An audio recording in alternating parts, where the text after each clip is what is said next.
Good afternoon. It's here's Sean Pottinger. My name is Sasha Star, and today we have two professors. Ken Regan, welcome to the show, Thank you very much for having me on. and Dan Fleetwood. Welcome to the show, Dan. Hi, Ken. Hi, Sasha. It's Yeah, good to Yes, see you. wonderful. So we have in today's candidates starting on Sunday in Cyprus, and I've heard so many comments about the favorites and about the tournament itself, and most of the commentators are united in that only first place matters. All others don't. So right. instead of qualifying the three favorites or four favorites, they're qualifying only one person. It's so difficult. Frankly, I just spoke yesterday to Grandmaster Evgeny Bareev, and he said that it's almost impossible to predict the winner. Most people are saying that Caruana won one way or another, but most people saying that he's not going to be first. He will be his main favorite, but he's not going to be first. How does it work? Ken, do you see any logic in it? Yes, well, it's again, I read chess Twitter, so you could find on chess Twitter, everybody's predictions for the candidates, and it's a uniform distribution. For instance, Timur Radjabov just posted, who his favorites were and Nakamura and Carlsen were in the middle, and he put Matthias Bluebaum and Yavokir Sindarov last. I've seen other people putting them first. So Yeah. In my opinion, Sindarov is main favorite, although he may not win the tournament. But Daniel, what do you think? I think Sindarov is playing extremely well. I saw some statistics showing that Blue Bomb had the best winning percentage against the field. Nakamura has the most net wins against the field. Sindarov seems to be playing the best, and you could always have a dark horse come out of the field. So the one thing that's been, I guess, difficult recently is for the favorites to actually win. Maybe because they have a target on their back. Hmm. Yeah, because well, in my opinion, Nakamura, of course, that's most likely his last chance uh, to win this tournament. So he will definitely try, and he's capable. He's very strong. People forget about it. And okay, they're accusing him of streaming and doing many things, but he is very, very strong. Oh, Some, he came within a game. He came within a game of qualifying the in the last round. So absolutely, he should be taken very seriously. absolutely, and his will to win, the willpower, I think, also second to none. I don't think that anybody there is comparable to him. So he is definitely should be looked after. But even players like Giri, for example, if he's going to win a game or two and stay that way for some period of time, he will become a favorite this way. Ken, what? Yeah, I think there would be audible cheers from many corners of the world if someone like Anish would emerge from the crowd. like there were when he finally won Vaikanze. Yeah. Exactly, exactly. And Yes. you should don't forget that whoever will win this tournament is hands down favorite to become a world champion by beating Gukesh. Right, because Gukesh has had a definite downturn in his play. Um, so I have the one observation I have that's related to that is Hikaru Nakamura has not really played classical chess. He played a training match against Wonder Liang and lost that. Lost. Yeah. So, but otherwise, to play enough games to qualify on the rating list, what he did was he played in 2 open tournaments against very weak players. So, um, Well, So he just needed number of games to. So he fulfilled that by playing in some little tournaments. I think he became Open champion of Alabama, or maybe some in Canada. Or he played one tournament in Canada also against the average 1,700 players, something like this. yeah, the training match was fast chess anyway. So I mean, it was blitz and Oh, blitz. Oh, there was a classical game. I see. Those both ended in draws. So he didn't do as well in the classical, but of course, the more you speed up the clock, the more powerful Nakamura becomes. Right. What is controlling candidates do? No? Who is what? What is it? Time control in candidates. What's the Time control in candidates is slower, I think. Let's see. That's a good question. Let me see if I can look it up. I was looking something up when I clicked myself out just before. So let's see. So this is a really funny thing. I'm on chess.com, so I can go there. But however, I find that Chess Results is the only place that that gets time controls right. However, it's not yet mounted at Chess Results. So, or I'll look it up for the week in chess, but they don't have an item on it yet. So I incorporate the time control when I'm doing. Yes, the week in chess is not yet listed an item for that. So I had to go to Lichess or chess.com. So here we go, the candidates. And so the candidates say it is let's see, can I find it? So the issue is whether they use the FIDE standard time control. One thing I noted that the Bundesliga went to the FIDE standard time control. They used to play a slower control. And in the Toronto candidates in 2024, the men played at a slower pace, but the women voted. The men played at a pace where the increment did not start until turn 41. Okay, so they had 2 hours plus maybe a half hour lump sum at turn 40, and then 30 seconds beginning at turn 41. So that counted under me as 160 minutes to turn 60. The women played at the FIDE standard time control, which is gives 150 minutes to turn 60. So people were remarking that the women were given less time than the men. Like, in women's tennis, they play fewer sets. But the women actually voted to have that. They play with the FIDE standard control in the women's Grand Prix and were completely comfortable with that. So I cannot find the candidates time control looking on any of these sites at all. So let me take the ultimate desperation. Well, maybe players don't know what's the time control, and they will be given time control information just before it's going to be start. Wikipedia has it. It's going to be so it's going to be except now I've lost it. 120 minutes for the first 40 moves, then 30 minutes for the rest of the game, plus the 30-second increment starting from move 41. So it's the same as in Toronto. So only 10 minutes slower than the FIDE standard control, because you're not getting the increments in the first 40 moves.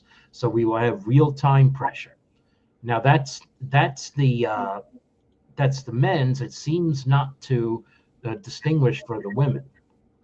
Candidates tournament, 8-player. A women's candidates tournament is a separate link. Okay, and the separate link for that will be the FIDE standard time control. So what happened in Toronto is being preserved. Yeah, I see that there's also a draw restriction. Players aren't allowed to agree to a draw before Black's 40th move. That's probable. Sure. Let's see. Yeah, and then tie breaks look like rapid followed by blitz if there's a tie. So right. Pretty much what we've seen. Yep. So it means that the players were satisfied with that format in Toronto. Now the other piece of news connected with the candidates is the irony that India's Humpy Konaru withdrew from the event over safety concerns. There was one missile, a drone attack missile from Iran that hit a British base on Cyprus, 50 miles away from the tournament site, but taking her place is Anna Muzychuk from Ukraine. So, Well, yeah, that puts a different perspective on safety. yes, Yeah, that may be. she get used to it all the last 4 years, so she doesn't care. It's, Yeah. And the other news in the chess world today, which includes a long article in today's New York Times, at least on the New York Times website, if it's not in print, and that is that the Court of Arbitration for Sport in Lausanne overturned, let's say, a FIDE ethics ruling that it fined Russia 45,000 euros for organizing events in occupied Ukraine, including Crimea, and the Court of Arbitration for Sport made that a ban. So it's a very politically tricky situation, but part of it is that chess is obligated to follow Swiss sporting law in connection with the Olympics. So where there is overlap in domain, chess has to be consistent with others' rulings. Now, in the Paralympics, on the other hand, the Russians were able to play under their own flag, causing protests on site. But having staging events in occupied Ukraine is a further step that's not being allowed up top.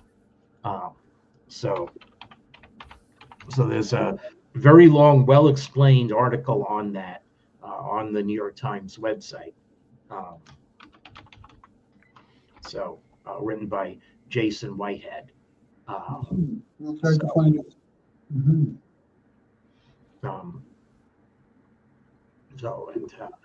I guess I can't find it completely yet. No, here we go. Sorry. Yeah, no, it's funny. I read it by Twitter, but it's not searchable on the New York Times website. It's dated today, 27th. So, there are a lot of very unusual things happen. For example, look at that. Ukraine is fighting Russia. Ukraine is helping the Arab countries in regions. Zelensky just visited Saudi Arabia, and they're going to use Ukrainian help with drones technology and all that stuff. US is on the same side as Ukraine in Middle East right now. On the other hand, you Americans today, or at least MAGA, they are getting a red carpet to Russian Duma, 5 people from Russian Duma. They invited them and they treated them as to all kind of red carpet situation and so on. How all that works together, nobody knows. Nobody can figure out that. Yeah. It's very difficult. And of course, FIDE and FIDE's president in particular are sandwiched between two spheres of power because he comes from Russia, and the Russian Chess Federation is still the most powerful federation for influence on FIDE, and they, want to be happy. But so it's a very difficult situation, and maybe when you're forced to be middle of the road, sometimes you want the road to be rocky so that it's not, what happens is not completely on you. I don't know. I find in the middle of the road you get hit from rocks on both sides, so yes, you have to be resilient. Yeah, that's already happening. But anyway, we can. I did find the New York Times article. The reason I wasn't finding it is it's actually on The Athletic and hasn't been integrated to the website. So I will share my screen and just show it. So it's oops. Wait a second. Where did I put it? Oh, here it is. So it's So the athletic landmark ruling in chess could challenge Russia's sovereignty over Ukraine. So if you can get it, maybe I can gift it to you, actually, because I have a New York Times subscription. So this has all the detail going back about Karyakin. And Karyakin briefly appeared on the rating list before it was pointed out that that was not consistent with recent rulings. He was in the top 10. So anyway, so long article about this with the final line, Putin cannot play as both black and white. However, I want to pivot to celebrating someone from Ukraine who is playing at the Reykjavik Open, which is the main event that is happening, and it's on an accelerated schedule. So I think it actually ends by the time, or maybe overlaps the candidates with one day. Not that people would be playing in both events anyway, but I'm talking about Grandmaster Vasyl Ivanchuk, who also gave a very good showing in Vaikonce. And he has 2.5 from the first 3 games, including a very sprightly win over American Zoe Tang, who just took part in the America's Cup. So I will show this if I can. Yeah, here we go. So I assume you see the board. Yes. And I don't know why it's not letting me scroll to center the board. Maybe if I make it a little bigger. Here we go. Okay. Here we go. So it's a straight up Sicilian defense. And it's interesting. Ivanchuk manages to achieve what the engine recognizes as a fairly consistent advantage out of the opening. Of course, people are paying attention to engines. So, Dan, I don't know how unusual Black's early queen sortie is in this position with the knight already. Well, it's certainly thematic in this. Usually, white just plays knight b3, and you kind of transpose. But I suppose there are other possibilities. Yeah, well, knight b3 appeared on the board. Yeah. So yeah, this is a fairly common line. Mm-hmm. Okay, but white had briefly achieved the 0.70 that Larry Kaufman says is the pivot point of success of an opening for white. Okay, so now this I always liked doing when I was white, giving black a backward B pawn in a Najdorf style type structure. So what's ironic is that the colors of pawns on that square are going to change, and white is ultimately going to win a black pawn on a5 to gain the advantage. But here we go. So black, first of all, tries to break out of before white is able to clamp down on the b6 square and really make the pawn backward. But now black has a weak a pawn, and that is the running theme of the game. Plus, white gains a tempo. And now white is so nice rook lift move, over protecting e4 and preparing to put more pressure. Even on a6, the pawn is not safe if white doubles and has the bishop on e2 also attacking it. So this, in fact, leads black to move the pawn forward. But it's not really safe on that square. And this is the moment to catch our breath. And I have to say, white has achieved what white wants. Black has not really started any counterplay. Black usually goes for counterplay on the C file, but white has it very well dammed up at the moment. Yeah, ironically, by castling kingside, white has just removed pretty much everything that black wanted from the opening, and it looks like black has been drifting. Mm-hmm. Now,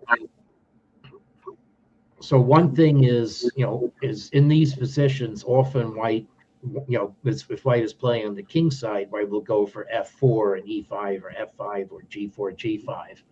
But white just calmly plays f3. Now black's bishop and knight are biting on granite. So, it's hard to see what counterplay. And again, this maybe is what we will recognize as the art of chess. Create positions in which your opponent's most humanly natural move is a mistake. So if I'm playing fast chess, I'm going to play rook fd8 immediately. It's obviously the move to make in this position.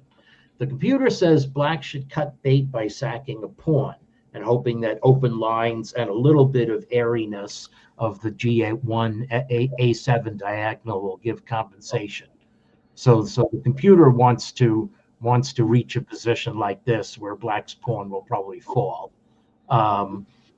Anyway, going back out of here, instead you have to rook a d8. Now white plays knight b5, and I'm sorry, black did play d5. I'm sorry, d5. Now the computer wanted, so let's just see. What would rook a d8 have been? I was looking in the wrong place. So I would play rook a d8 here. And then at least what I'm saying was right. The knight b5 gives white a strong initiative. In fact, it costs black this pawn. So maybe it would just be judged that I miscalculated. So black did play d5, which computer's recommended move, but here played rook a d8. And instead, accepting the isolated pawn when knight takes d5 was the way to try to stay in it. And actually, black played rook a d8. Let's see what's wrong with rook fd8. Okay, white just take goody. pieces, yes. So that's so you have to play the wrong rook to d8 in order to make this work. And now, so the rest of the game is marked just by very much refreshing accuracy by Ivanchuk. So knight d5, is the and d6 is the right idea. Now white is giving back the pawn, but gaining the two bishops in return. So, and white doesn't even play the queen to c3. That would give back bishop to knight d5. White just retreats and is going to sit on this position with the better pawn structure and the two bishops. So, black plays rook c8, natural move, but the reality is black could not defend the pawn on a5, so off it goes.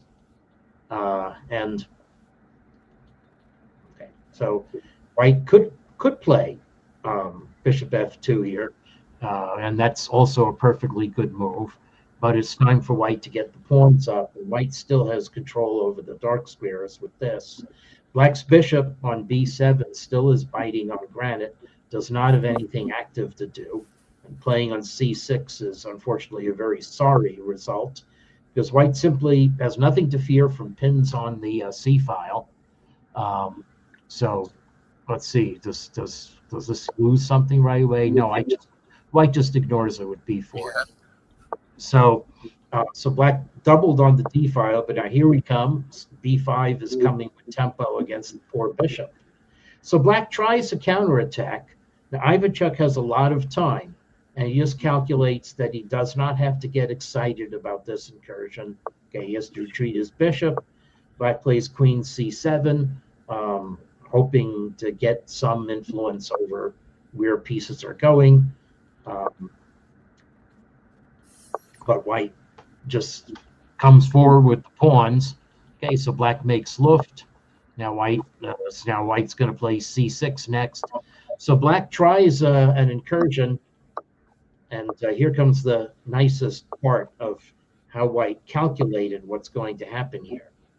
So c6. So black can take the bishop and go here. Now we're going to win the c6 pawn because we are forking the bishop, hoping to play with 4 versus 3 on the king side, or hoping to get a perpetual check. And here's the final nice point. Ivanchuk has seen ahead that so if he plays queen f2 right away, then black will capture and queen c5, and the attack on the rook will force white to interpose with f2, and then it's perpetual check. But Ivanchuk has seen that he can give check and then just calmly retreat, and so there's nothing really for black to do here, and so Zoe Tang gave up. So No, it's white. It's not just that it's 4 versus 3. It's that white is going to eventually be able to organize an attack on black's king that will win this game. So that's a nice result. And if I have time, I can highlight one other person who won a game with an interesting move and a kind of move that I've been trying to find examples of. So this is Norway's Arjen Tari, who has slowed a bit in his approach to 2,700 plus status. But he's Norway's other young shining star, and he has started this tournament with 3 straight wins, and this in particular against a 2,300 player has one very nifty move by black. Okay, so London system reversed. I don't know what you would call this, Dan. No, I got nothing. Okay, This looks like the kind of opening you'd play in Blitz or Right. against a weaker opponent. Yeah, beginner chess. Okay, so white Coffee house. Yeah, coffee house. Yeah, the engine is giving white an advantage, but if you well, were good luck black, on that. you know what you're doing. So you can call it Yeah. easy. No more advantage. So now bishop e4. Yeah, let's move our pieces twice in the opening. Tarash, we have Tari instead of Tarash Oh playing. my gosh. So, okay. Now we exchange even better. for an edge knight. Okay. We exchange a bishop for an edge knight, and we allow white to stop you from castling. Again, it's beginner chess as black, but the computer kind of approves it. And actually, there is some wholesomeness about black's position. It's very solid. I guess the knights support each other. Okay, let's waste a move with the rook, guarding a pawn too. Okay, now white is going to establish the king side. White does have the advantage of the 2 bishops, but the g2 bishop is, on a course to be traded off. White's other bishop has scope, but a lot of white pawns are on the same square, and it's a closed center. So actually, black is doing fairly well here, positionally. Engine still says, white is fine. So now white avoids the incipient trade of bishops. Okay, now we can evict black's bishop from e4, but white has been going backwards. The bishops are both on their same squares, and maybe white will play knight b1 soon. No, the knight goes to b3 instead. Okay, so we redeploy. Is black going to try to do something active? The answer actually is yes on the queen side. So it takes a long time for black to deploy. Okay, or we're maybe stopping g4. Maybe that's the idea of that move. But now here comes some activity on the queen side. Okay, what is black massing in the center for? Well, this now is getting interesting. Okay, so black just massed behind 2 doubled pawns on the d file. But okay, we can get off the d file. White's not going to do anything. And as I said, white's knight goes to b1, and that allows black to finally come forward dynamically. Okay, and not worried about losing the pawn and giving white an active bishop, because in fact the damage done to white's game would be greater. So white's rook on a2, which looked good when it was played, is now the cause of losing material. So this is very well calculated, and it was white getting short of time. But okay, try to trade off that bishop anyway, or extract a concession. Now white's knight comes. White is overprotecting d4, and so this is maybe black's arguably one slip, according to the machine. Could have masked pawns on the king side and played for f5, f4. But we trade off knights. Now we put pressure on the c file. Okay, and now regroup. Now black is putting pressure on the queen side, and white's bishop on h1 is really out of the game. Spectator. So white's queen on d4 looks like it's solidly there, but it's actually going to step away from that square. Okay. So this now is where we come to the juncture of the really interesting move. So white plays rook b1. So it turns out, is this a wrong rook situation? Well, rook b2 was equally bad. Turns out that white has to take up arms against a sea of troubles and advance one of the pawns. If you lose a pawn, maybe that happens. But white played rook b1, and now black strikes with a really nice move. So the theme is pushing pawns when it can be captured by two enemy pawns. Okay. So this is, however, uncovering an attack on b3. And if white goes c4, then this, followed by capturing on c4, is going to win something, or capturing on e3, and white's queen will be completely out of place to defend it. So it's, or even just simply establishing a passed pawn. Black will have lots of threats in this position. So anyway, so white captured this way, and now b3 had to give up an exchange, and then very quickly was just lost. So I want to find other games with this theme of a pawn sacrifice on a double guard square. Here, of course, it was uncovering an attack, but there are other cases where it's more positional. So. Wow, a very impressive game. It could be missed. There are so many things going in chess that such a beautiful, well-played game could be completely missed. But thanks to you, it wasn't, and we could appreciate the nice, real strategic game. Well, I would like to thank you very much for today's program, and next week we are going to talk and hopefully see two games from the candidates. I meant to give a shout out to Purdue for winning on a last-second bucket. That was the most exciting game last night. It was. That was really tense. A very much of a nail biter. The Big Ten is showing its colors in this tournament. We'll see how it ends up. Yeah. Okay, gentlemen, have a great weekend, and we'll see you next week with the candidates games. Okay. Thanks a lot. Bye-bye, everybody. Bye-bye. Bye, everyone. Bye.